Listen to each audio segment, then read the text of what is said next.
कामचोर बहू। कांता बहन की दो बहुएं थी, बड़ी कल्पना और छोटी प्रिया। कल्पना का जैसा नाम वैसा ही काम। सारा दिन कल्पनाओं में रहती, ना कोई काम करती न कोई धाम। अरे कल्पना बहू, जरा अच्छी सी चटनी पीसते, आज कुछ मजेदार खाने का मन है।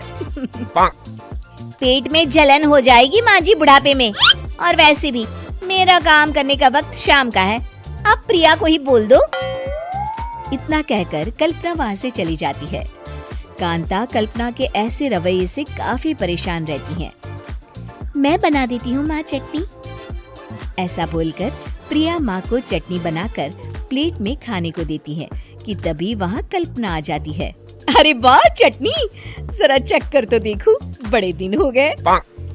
अरे नहीं बहू, तू तो रहने ही दे चटनी खाना, पेट में जलन हो जाएगी।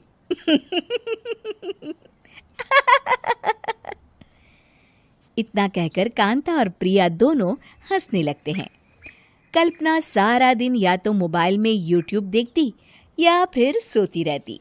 उसका कमरा भी बिखरा और गंदा रहता। एक दिन कल्पना का पति अशोक उससे कहता है, अरे कल्पना, जानवर भी उस जगह को साफ कर लेता है जहां वो बैठता है, तुम तो इंसान हो, कैसे इतने गंदे कमरे में रह लेती हो? देखो सारा सामान यहाँ वहां बिखरा पड़ा है।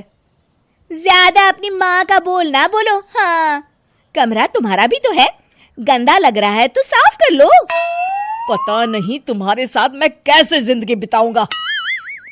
इतना कहकर अशोक वहां से चला जाता है। कल्पना बस खाना खाने कमरे से बाहर आती और फिर से कमरे में चली जाती। इससे कांता बहन काफी परेशान रहती।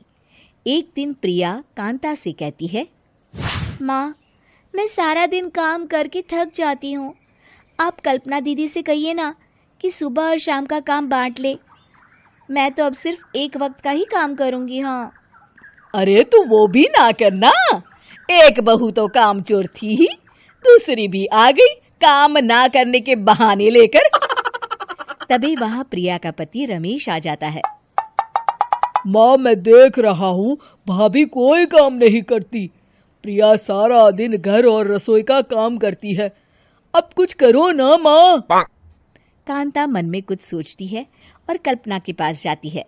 कल्पना फोन पर मेकअप करना देख रही होती है। कल्पना, तुम सारा दिन बस मोबाइल देखती हो, घर का कोई काम भी कर लिया करो। प्रिया सारा दिन काम करके थक जाती है। आज से मैंने फैसला किया है, एक वक्त का काम तुम करोगी, सुबह का खाना तुम बनाओगी और रात का प्रिया। आप लोगों ने काम को हव्वा बना रखा है। अरे पता नहीं थोड़ा सा ज्यादा काम करने में आप लोग घबरा क्यों जाते हैं। और हाँ, बहुत ज्यादा प्रिया की तारीफ मत करिए मेरे सामने, बड़ी बहू तो मैं ही रहूंगी।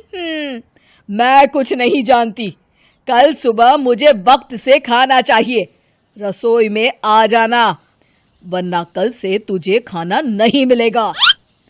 अगली सुबह कल्पना रसोई में नहीं आती है। वो देर से सोकर उठती है और बाहर आकर कहती है, अरे भूख लगी है, आज खाने में क्या है? इतनी देर हो गई, आज किसी ने मुझे उठाया भी नहीं, पता नहीं कहाँ है सब। कल्पना को घर में कोई नहीं दिखता। वो रसोई की तरफ जाती है जहाँ बड़ा सा ताला लगा होता है। अरे रसोई में ताला? ओ, मैं तो भूल ही गई थी।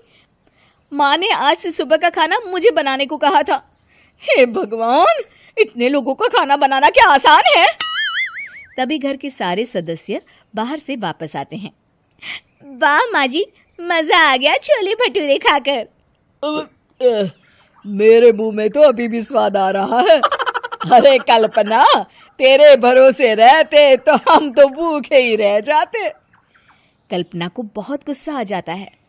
अब बहुत हो गया, आज से मैं अपनी रसोई अलग कर रही हूँ, मैं अपना खाना खुद बना लिया करूंगी।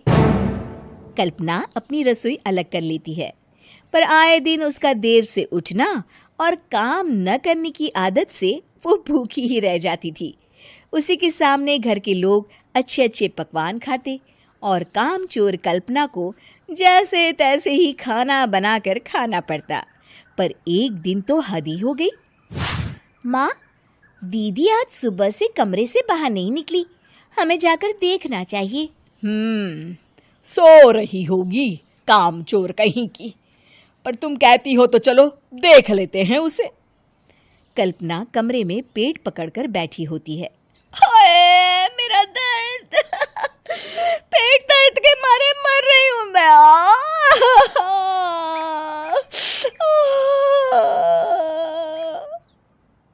अरे दीदी, क्या हुआ? पेट में दर्द क्यों हो रहा है? डॉक्टर को दिखाया आपने? माँ। कल्पना खड़ी होती है और माँ जी के पास आती है। मुझे माफ कर दीजिए, अब से मैं सारे काम में मदद करूंगी, कभी आलस और काम चोरी नहीं करूंगी। हाँ, वो तो ठीक है, लेकिन अचानक क्या हो गया जो तू काम करने को तैयार हो गई? कामचोर कल्पना। माँ, लगातार बासी और उल्टा पुल्टा खाना खाने के कारण मेरे पेट में इन्फेक्शन हो गया है। काम न करना पड़े इसलिए मैं 2 दिन का खाना एक दिन ही बना लेती थी। बासी और खराब खाना खाने के कारण लेने के देने पड़ गए। पेट में दर्द हो रहा है। चलो अच्छा हुआ, देर आए दुरुस्त आए।